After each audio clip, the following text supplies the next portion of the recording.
فرشتوں نے حضرت آدم علیہ السلام کی پیدائش سے کتنے سال پہلے اللہ کا گھر بنایا تھا؟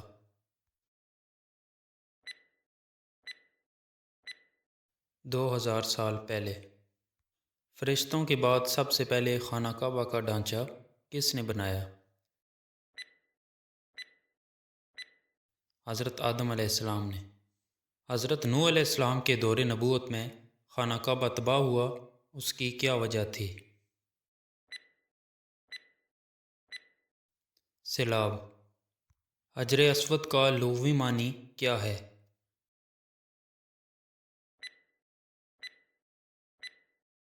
سیاہ پتھر۔ حج میں کتنے واجبات ہیں؟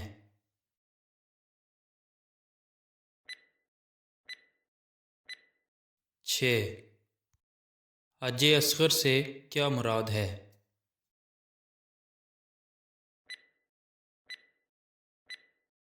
عمرہ۔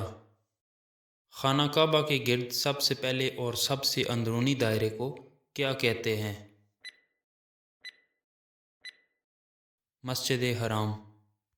حج کے دوران کتنے خطبے پڑھے جاتے ہیں؟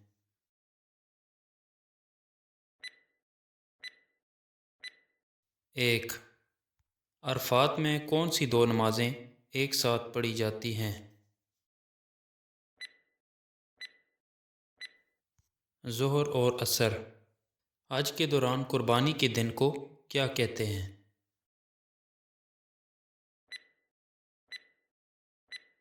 یوم النحر۔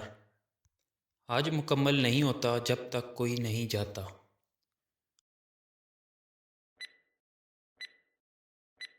عرفات۔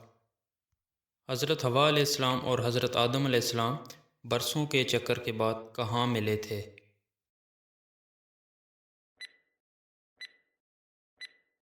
عرفات۔ شیطان کو پھینکنے کے لیے کنکریاں کہاں سے اٹھائی جاتی ہیں؟ مزدلفہ سے۔ صفا اور مروہ کی پہاڑیوں کے درمیان حاجی کتنی بار دوڑتے ہیں؟ 7 بار۔ 9 ذی الحج کو مسجد نمرہ میں خطبہ دیا جاتا ہے۔ دوسرا، حج کے دوران مغرب اور عشاء کی نمازیں ایک ساتھ کہاں ادا کی جاتی ہیں؟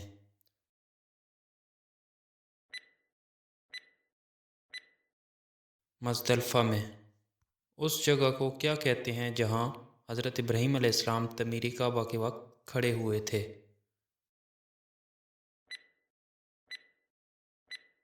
مقام ابراہیم۔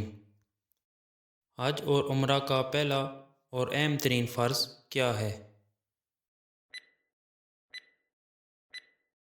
احرام باندھنا۔ حجر اسود کا اصل رنگ کیسا تھا؟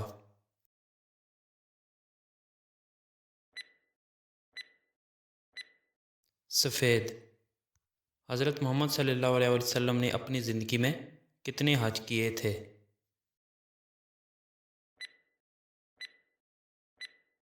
1۔ کس مسلم ملک سے سب سے زیادہ عازمین حج آتے ہیں؟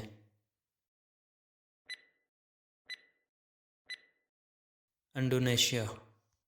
آخری حج میں تقریباً کتنے صحابہ کرام حضرت محمد صلی اللہ علیہ وسلم کے ساتھ تھے؟